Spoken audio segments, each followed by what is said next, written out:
Hello, I am coming here today to do the only kind of book haul that you will ever see me do, which is just books that I've stolen from my parents' house.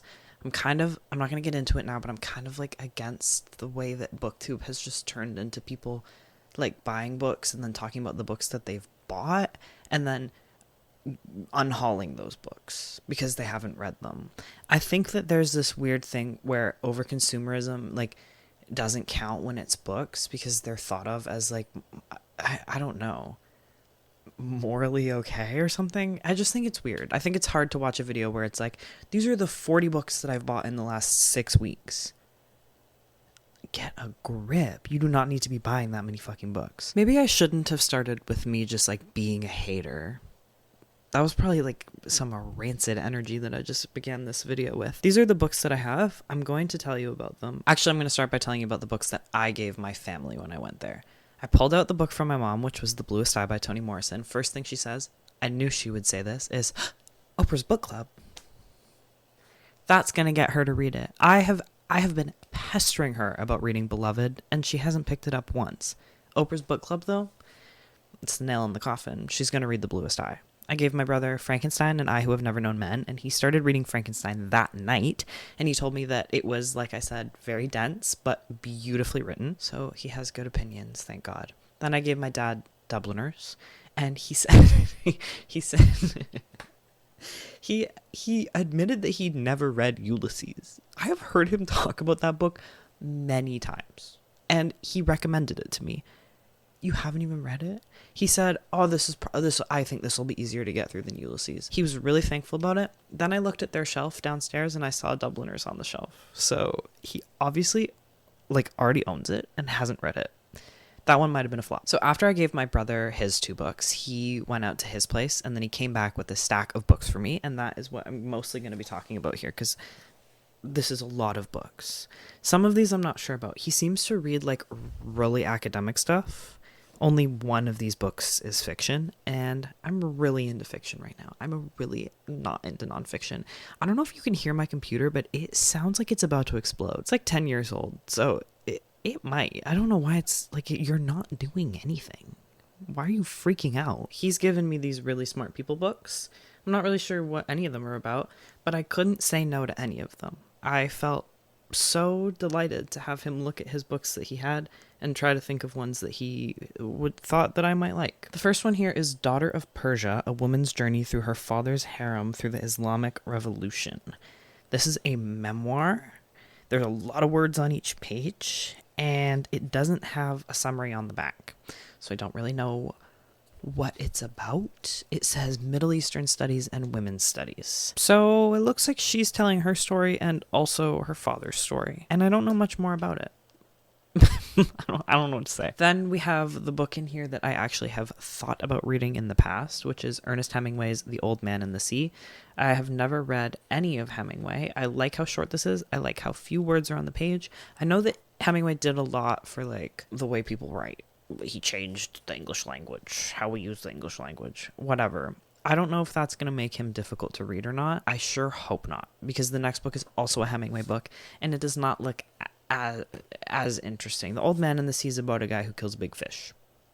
This one is nonfiction, and it's about his time in Africa, like hunting on a safari. And I read that it didn't age well. There's a bookmark. I'll probably read The Old Man and the Sea first. Maybe I'll fall in love with Ernest Hemingway. As someone in my comments once lovingly referred to, Ernie. Maybe I'll love Ernie and I'll want to read this. But I don't think that this is necessarily something that I would have picked up. But again, I really couldn't say no to anything. I'll bring him these books back at Christmas. All the ones I've read and all the ones I haven't read. Because he told me he hasn't read many of these. Then we have A Short History of Women, written by a man from like 1971. Probably I won't read all of this, but I'll read some parts. Like Women in the Early Church, that sounds interesting. Women in Modern Times, 1971. Women Epilogue, The Future. You know, some of it's fun. Do I care about women in primitive society? Actually, maybe. Do I care about the biological background? Probably not. I'll look at this, but again, I'm really a fiction person right now, so it's going to be an effort to read some of this nonfiction. but I want to. I want to like feel closer to my brother. And I feel so honored to have books picked out for me. Next I have Going to Gaza, 10 Days That Changed the World. I looked this up on Goodreads. It had 10 ratings, as you can kind of tell by the heinous cover. I mean, very topical. Obviously, there's a fucking genocide going on. I feel like there is so much goddamn history that it feels almost impossible to claim to be fully informed, and I need to know more and would love to know more. I think that I read this was, from those 10 ratings, a little bit idealistic and maybe naive in that, but I'm interested. I like the 10 Days That Changed the World structure of the book. I think that this will be informative, if maybe a little dreamy. Okay, then we have Shadows of Forgotten Ancestors by Carl Sagan. He told me that he has read some of this and that he found the writing to be like shockingly beautiful. So that has compelled me to read this. This is about like the history of humans, maybe how humans have become who they are. I would love to be the kind of person who would read something that is so like purely informative, but I'm struggling to pay attention to things that are not like really fucking fast-paced fiction. Like that's why I'm really just reading horror right now, because like I can't do just vibes and I can't do just pure information. And then the last book that he gave me was The Less Noble Sex: Scientific, Religious, and Philosophical Conceptions of Women's Nature. Okay, first of all, obsessed with this cover. Those two colors are so audacious and they just work. Like, it just makes sense to me. They just work. The bright orange and then the like lavender. This is another book about women, this one written by a woman, and also seemingly more interesting. There are pictures. This is about like the history of misogyny. I have heard of this book before. I think I've taken quite a few gender studies classes, enough that the gender studies department harasses me through email begging me to become a gender studies major, because nobody fucking majors in gender studies. And I've done like half of a gender studies degree just through electives. So I think I have maybe read excerpts from this. My mom told me that my brother had just finished this and told them all about it, and she says that she thinks I will enjoy it. And also, it's not that long, because most of this is a fucking postscript. Okay, then we have a book that I did just straight up steal from my youngest sibling. I was staying in their room, looking at their bookshelf. First of all, if you're ever watching this, if you ever for some reason have stumbled across this channel, why do you have so many Jodi Picoult books? I thought better of you. Anyway, this is A History of My Brief Body by Billy Ray Belcourt. I've been wanting to read this forever. I read A Minor Chorus, which is Billy Ray Belcourt's novel. This is his debut memoir. He is a gay Indigenous man living in Canada. I think he is from I'm actually certain he is from Alberta. And his style of writing is so fucking singular. Reading A Minor Chorus, it made me want to be a writer. Like, I just wanted to fucking write. It is also about the act of writing, so I think that helped. But I'm so excited to read more from him. I know that I will love this, and that it will be so fucking interesting and so unbelievably beautifully written. I already know that, and I'm not gonna like get spoilers. I don't want to. I just know it. I just trust in anything Belcourt has ever written and will ever write. Just one book, and I already believe in him wholeheartedly. Okay, the final two books we have are my books. These are my childhood copies of books that I felt so warmed to when I saw them that I could not possibly leave them at my parents' house, and I needed to have them for myself. The first being The Lightning Thief. Look at that. I was not, at the time I was reading this, I was not deliberately breaking the spines of books. This is just from use. I read this 19 times as a child and proudly told that fact to anyone who would listen. I fucking loved the Percy Jackson series. Everybody had their series, right? Some people, maybe some of you did all of them. You loved Harry Potter, and you loved Percy Jackson, and you loved The Hunger Games, and you loved Divergent. I just feel like most people had one that they loved the most. You know what I mean? And this was mine. God damn, I loved it.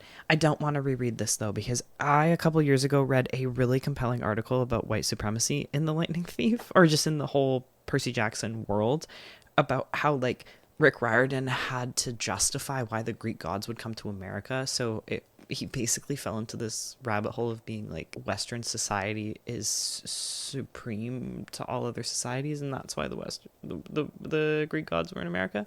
I don't know. Maybe I'll find the article and link it. I'll probably forget though, but it was convincing There were some quotes that pulled out of context did not look good for this guy. I did fucking love these books. I've like written my name and my home phone number in it. I'm not showing that to you. So funny. But like looking at this, I was remembering how he would do these like ridiculous chapter names.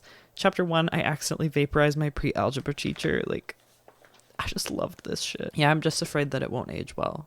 Though I think it was less of like specific things that were said in this book that were like really kind of problematic, and more just like this overarching theme that when you take a step back from it, you're like, oh, this is not good. But I don't know if reading it, like being in the book, you would necessarily think those things.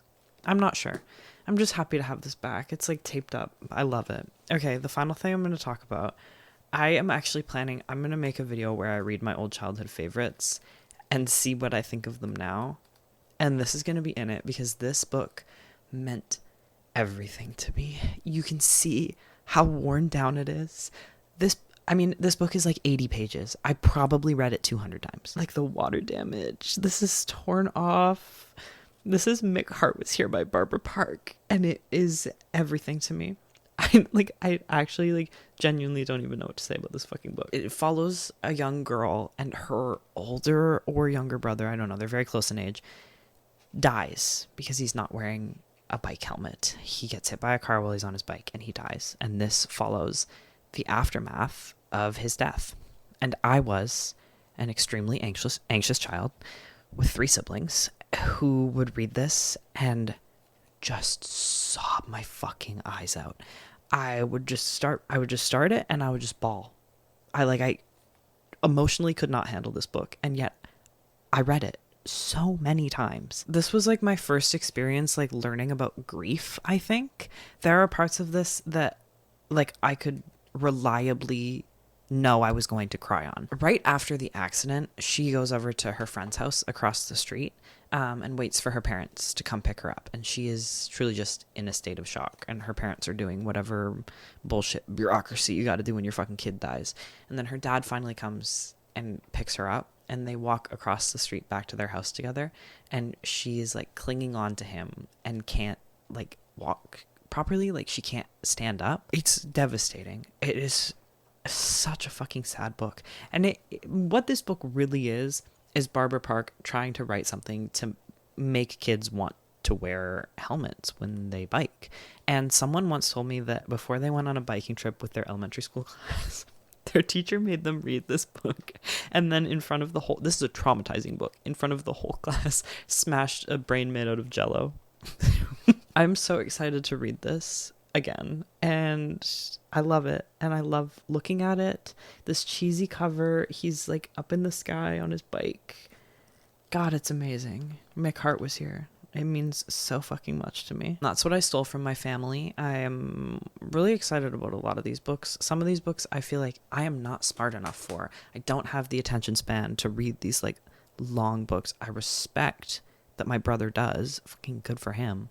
But I want to read like a 200-page things are happening kind of book. I was planning on also like roasting my parents' bookshelf in this video. I took photos of it and there's really nothing to say. I mean, like, they just have a whole bunch of old books. I think that it would drive people nuts how they've organized it because there's truly no system. I will show you one photo, which is of a whole bunch of like really antique books, and then shoved right in the middle of those books is like this Celeste Ng Penguin book from probably 2020. Why is it there? It's like shorter than all the rest of them. It looks so ridiculous. Half their books are upside down. It's like a lot. And also they have probably 6 copies of A Streetcar Named Desire. No idea why. Many of the books on this shelf there are 2 copies of. They're spread out all over the place. But I don't have anything interesting to say about the books. It's like old classics that no one in my house has fucking read. Okay, that's all I have to say. Thank you for watching. Goodbye.